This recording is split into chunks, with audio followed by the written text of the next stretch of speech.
अस्सलाम वालेकुम स्टूडेंट। जिस तरह आप सबको पता है कि हम यूरिनरी सिस्टम का स्टार्ट लिया हुआ है और उसकी हम एक वीडियो अपलोड कर चुके हैं।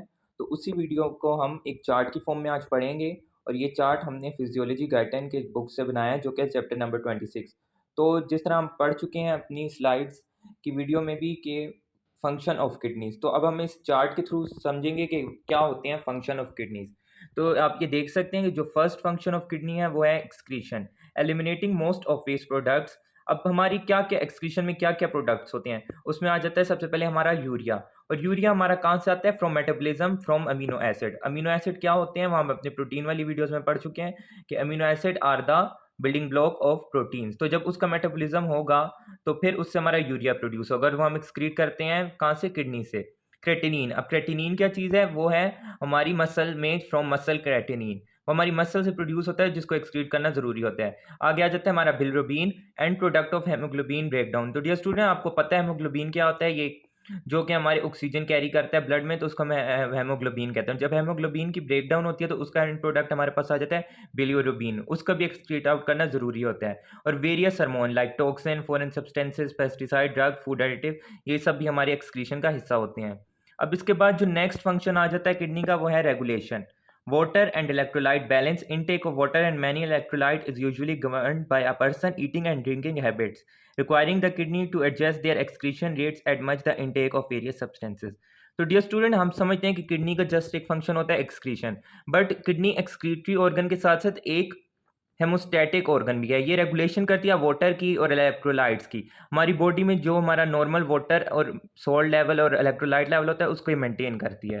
तो ये है रेगुलेशन। अभी नीचे एक एग्जांपल दी हुई है कि फॉर एग्जांपल हमारी बॉडी में अगर सोडियम लेवल इंक्रीज हो जाए 30 से 300 मिली इक्विवेलेंस तक एक डे में, तो इसी के साथ साथ एक्सक्रीशन भी इंक्रीज हो जाएगी क्योंकि उसने नॉर्मल लेवल ऑफ सोडियम वापस लाना है जो कि है 300 मिली इक्विवेलेंस पर डे। अगर सोडियम का लेवल इंक्रीज हुआ फ्रॉम 30 टू 300, तो साथ साथ एक्सक्रीशन भी इंक्रीज हो जाएगी। Sodium intake can increase up to 1500 and can be as low as 10 milli equivalence. कह रहे हैं कि हमारा जो नॉर्मल सोडियम इंटेक ऊपर एग्जांपल में था 30, वो कहते हैं इसको हम इतना इंक्रीज कर सकते हैं कि हम इसको 1500 मिली इक्विवेलेंस तक लेके जा सकते हैं, तब भी किडनी इसको एक्सक्रीट कर लेगी। और इसको हम as low as 10 milli equivalence भी कर सकते हैं। अब अगला आ जाता है रेगुलेशन ऑफ आर्टीरियल प्रेशर। ये भी हम पढ़ चुके हैं पहले कि किडनी हमारे जो हमारा ब्लड प्रेशर होता है उसको भी मेंटेन करता है। किस तरह? Long term regulation bye excreting variable amount of sodium and water. तो अगर जो हमारा ब्लड प्रेशर, हमारा वाटर ज़्यादा होगा तो डेफिनेटली उसका प्रेशर भी ज़्यादा होगा, तो फिर वो वाटर को ज़्यादा एक्सक्रीट करेगा। तो वो हमारे जो है लार्ज टर्म रेगुलेशन वो सोडियम और वाटर के थ्रू करते हैं। और जो शॉर्ट सिस्टम होता है वो रेगुलेशन बाय सिक्रीटिंग रेनिन।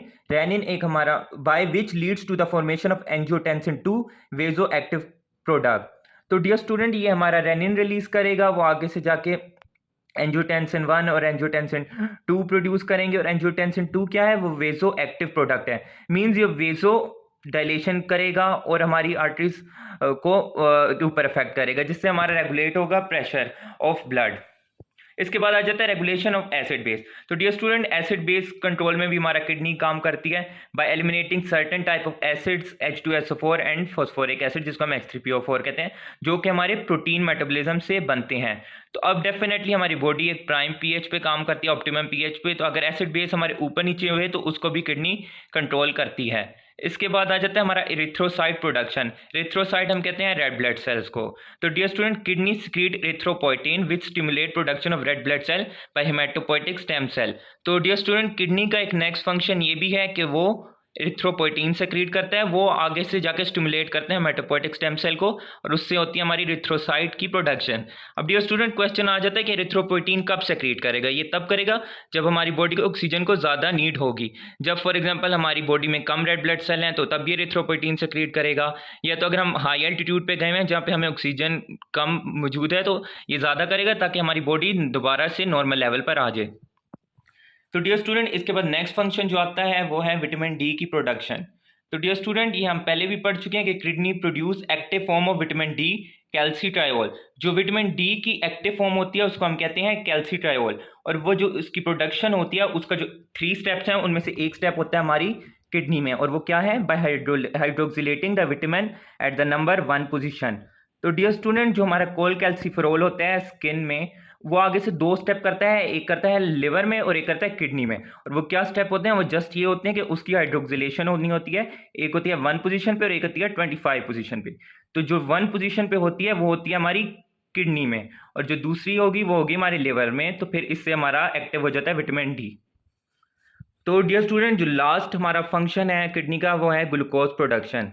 तो dear student, kidney synthesize glucose from amino acid and other precursor during fasting called gluconeogenesis. तो डियर स्टूडेंट, आपको पता है कि हमारी बॉडी में ग्लूकोज कितना इंपॉर्टेंट है, ये मेन हमारा एनर्जी प्रोड्यूसिंग मॉलिक्यूल है।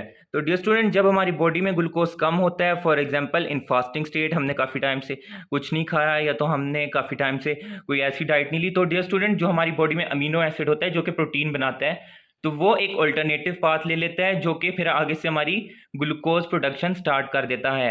तो फिर उससे हमारा ग्लूकोज प्रोड्यूस हो जाता है, उस प्रोसेस को हम कहते हैं ग्लूकोनियोजेनेसिस। तो अगर ग्लूकोनियोजेनेसिस की डेफिनेशन की बात की जाए, वो ये है production of glucose from non carbohydrate sources. तो डियर स्टूडेंट, अब आपको पता है अमीनो एसिड हमारा कार्बोहाइड्रेट तो नहीं है, तो इसलिए हम कहेंगे कि the production of glucose from non carbohydrate sources, तो उसको हम कहेंगे ग्लूकोनियोजेनेसिस। तो डियर स्टूडेंट, ये थे हमारे 7 फंक्शन ऑफ किडनी जो आप देख सकते हैं, जो हमने 1 बाय 1 स्टडी किए। तो अगर आप में इसमें से कोई अगर क्वेश्चन हो या कोई क्यूरी हो तो आप कमेंट सेक्शन में पूछ सकते हैं।